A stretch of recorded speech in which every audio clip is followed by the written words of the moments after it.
Here's another issue that is really, that has become very, very important in the last 10 to 15 years. It's genetic engineering. What does that mean? You know, DNA is the master molecule of life. It's the genetic material that is inside our cells that controls all the characteristics of life, whether it's a bacterium or a virus or an insect or a plant or an apple tree or a human being or a lizard. All living things have DNA inside them, and that DNA is the basis of all the characteristics of life. But now our knowledge of DNA has advanced so much that we can actually change the DNA ourselves. Normally it changes by itself naturally, which we call mutation. But now we can change it ourselves. And as a consequence, we can actually take that changed DNA and correct the defect. So let's say that there is a genetic disease, let's say sickle cell anemia. That's a genetic disease. That means people who have sickle cell anemia disease, there's a problem with the DNA in their cell. So our knowledge in DNA research has advanced so much that we can re-engineer that DNA. We can introduce a change that corrects the mistake in that DNA so that this person does not have sickle cell anemia or cystic fibrosis or many other genetic diseases. That's what genetic engineering means. But it also means that you can change things not necessarily only if they're sick or if they're defective, change them to be more capable of doing other things. For example, suppose you take a plant and you modify its genetic material so that it is able to resist insects when you grow it in the field. Because in the field, in soil, there are a lot of insects that eat the plants and destroy them. So if we can genetically modify this plant so that it is able to resist those insects, the insects cannot cause harm to them anymore, then we introduce a huge, huge advantage for us as human beings by improving the production of fruits or vegetables or seeds from that plant. So this is called genetic engineering. And if you modify food like that, it's called genetically modified food, and there are organizations that do that, then it becomes an issue because a lot of people are afraid of scientists creating some mysterious disease that we will not be aware of as a result of making this genetic change.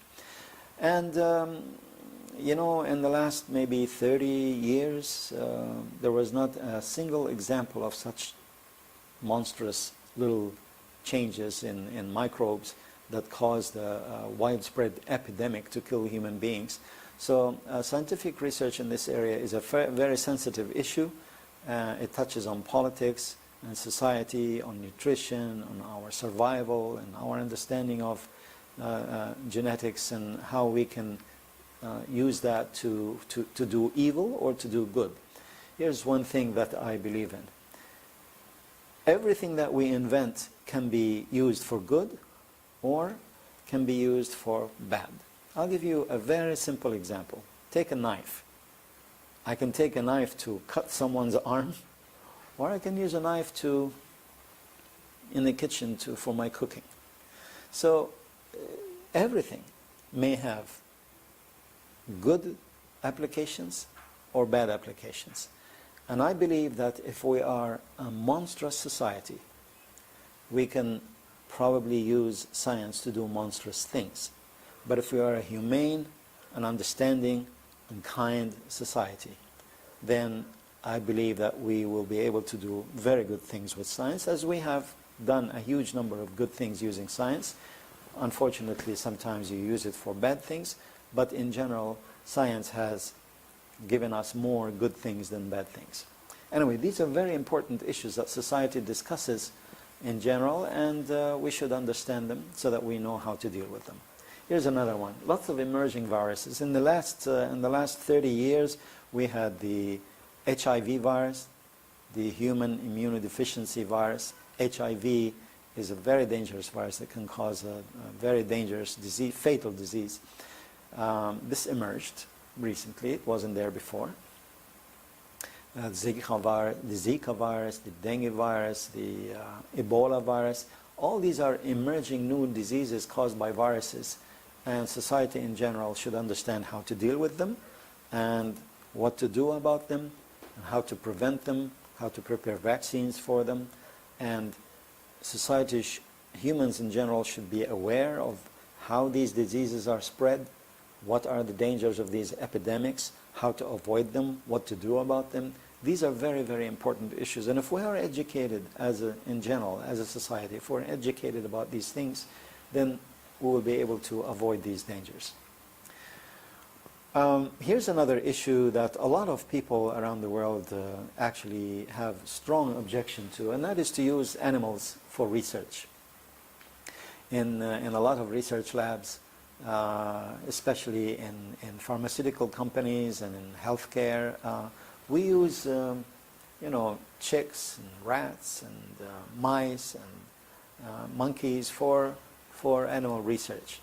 And that is because we can't use human beings. But if you don't use those animals for scientific research, how are you going to find out what the real health consequences can be of a certain drug or of a certain procedure? So that's the viewpoint of science, and the viewpoint of society in general is, well, you're causing a lot of harm and pain and suffering for these poor little animals, so we should find an alternative. I believe that within the next 20 to 30 years, as a result of our advanced knowledge of how to deal with cells in general and how to grow organs, in the future we will be able to avoid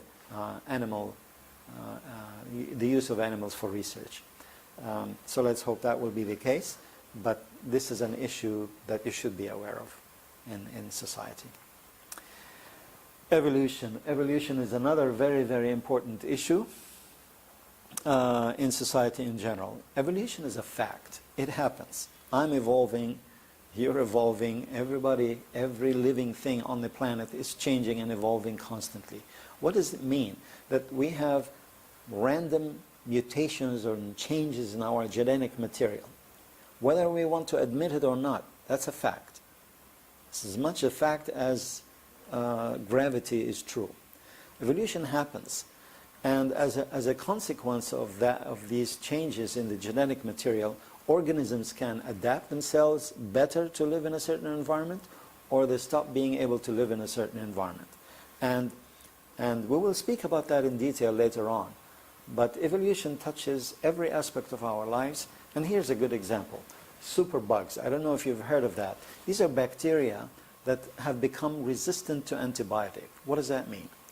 When there are infectious diseases, your doctor will give you an antibiotic so it can remove or kill the bacteria inside your body and remove the danger from you. Those bacteria have evolved as a result of using so much antibiotic by everybody in big quantities everywhere. Those bacteria had natural mutations and changes, and so some of these bacteria became resistant to the antibiotic. They changed enough that the antibiotic does not affect them anymore. In fact, tuberculosis, for example, is a disease caused by a bacterium. It's called Mycobacterium, and it has become completely resistant to most of antibiotics known. It's very difficult to fight tuberculosis because of their resistance to antibiotic. So this is a very serious issue, and the consequences can be grave for all humanity, because if there's an infection that spreads worldwide, like in the old days when there was a plague, the plague was caused by a bacterium, and it killed about 40 million people about 400 years ago. It was a serious problem, especially in Europe. And so we need to be aware of these issues and know how to deal with them. And here's another real danger. It's not probably on the minds of a lot of people, but in February of 2013, a huge big asteroid, about 20 meters in size, 20 meters diameter, hit an area in Russia called Chelyabinsk. The impact was not that serious. It caused some damage. No one died, fortunately. And that's because the asteroid actually disintegrated, broke into several pieces, exploded before touching the Earth. And but as a consequence of that impact, a huge number of people were affected because their windows shattered from the strength of the explosion. Their windows shattered and they had serious injuries as a result of that. So is this a serious threat? Well, actually, we'll speak more about that in coming episodes, but asteroids can be dangerous if they are very, very big in size, and if they come to if they hit a city full of population, a large city of 500 million, 1 million, 10 million people, and if this asteroid is really big in size, it can cause serious damage. And so, what do we do about that? What can humanity do about that? Science has the means to help us understand where these asteroids are, how far they are they coming on a collision course with planet Earth or not? And if so, when will they be able to come? And what can we do about it? Can we do something about it? And believe it or not, there are several excellent, fantastic ideas and solutions that scientists around the world have come up with to protect us from the danger of the asteroid. The last time there was a serious asteroid that hit planet Earth was actually in about 65 million years ago, when all of the dinosaurs became extinct, and many other animals. 70% of life on the planet became extinct as a result of that impact of a big asteroid 65 million years ago. So this is not a daily concern issue, but a long-term concern for humanity in general. And only science can enable us to understand what the danger really is and what to do about it. Here's another one that we should be concerned about more now in our advanced society. You know, in our society we rely a lot on communication, and we rely a lot on electricity. And you know, sometimes the sun gets really angry. It doesn't really get angry, but what it means, it produces a huge amount of solar radiation. We call it a very powerful solar flare that can send charged particles all the way to Earth. These charged particles can go to the electric grid. This is the grid that supplies electricity to the different parts of the city, and overload it so that it completely stops, and as a result you can have a complete blackout in the city. This happened in the city of Montreal in Canada in 1989, for example. So it can happen. It's very dangerous. Not only that, it can also disrupt all our navigation communication. So if an airplane is flying and it relies on satellite communication to figure out exactly where its position is, same for a ship. Can you imagine all those airplanes in the air and ships in the sea unable to communicate with the satellites and therefore getting lost? So our communication and our electricity on planet Earth depends a lot on technology that needs to be working perfectly all the time, and solar flares can actually cause enough damage to cripple our society. So this is another issue that we should be aware of, and we should be aware of what to do with it, how to deal with it, and what the consequences are if we don't take care of it. Here's another one, supervolcanoes. What's a supervolcano? Well, you know, a volcano erupts and lava comes out and some ashes go in the air, and then after maybe, you know, a month or two, everything is back to normal. But a supervolcano is so big, so large, so huge, that it ejects a tremendous amount of lava and a tremendous amount of ashes in the atmosphere, that it can cause a huge amount of harm to a huge area around it and also to the whole planet in general. How can that be? Well, because when the ashes go up in the air, as you know, the air is circulating. The air doesn't just stop in one place. It circulates all over the globe. And so if it takes all these ashes and spreads them worldwide, the consequences will be very serious because it will block the sunlight. As a result, the planet will cool. We will have a long winter. The plants will stop growing. We'll have starvation. The animals will die. The plants will die. And we will die as a result of that. And so the consequences of a supervolcano can be very, very serious. And so that's another issue that we should be aware of. This is a picture of a potential supervolcano in Yellowstone National Park. This is in Wyoming, the western part of the United States. And this supervolcano, last time it erupted was about 640, 650 million years ago. And it's believed that it usually erupts every 600,000 years. So it's actually due to erupt. I hope it doesn't, because the consequences can be really damaging. What can we do about that? How can science help us understand that? Well, it does. And so that's why we should adopt science in our daily lives and in our society in general, so that we can learn how to deal with these issues, to understand how nature works, and to understand how to protect ourselves from the dangers of the natural world. Clean energy is another big issue. I'm sure you hear it all the time. Oh, we need clean energy, or we need green energy. What does that mean? You know, a lot of production of energy, electricity, depends on burning coal or fossil fuel, diesel or natural gas. So if you use fossil fuel or coal, you're producing a huge amount of carbon dioxide that goes up in the air and causes serious pollution, especially from coal. It's not carbon dioxide only, also a lot of other toxic chemicals and gases go up in the earth atmosphere and poison the atmosphere. Well, what's the alternative? Do we have alternatives? Yes, we have. We have the sun. The sun is a huge source of energy. Every second the sun sends enough energy to planet Earth to supply humanity's needs for energy for a whole year. There are other alternatives, we call them alternative sources of energy, that we should consider and adopt in order to avoid using fossil fuel and coal to burn, to produce electricity for our cities and our civilization. And nuclear power is another issue that you hear about.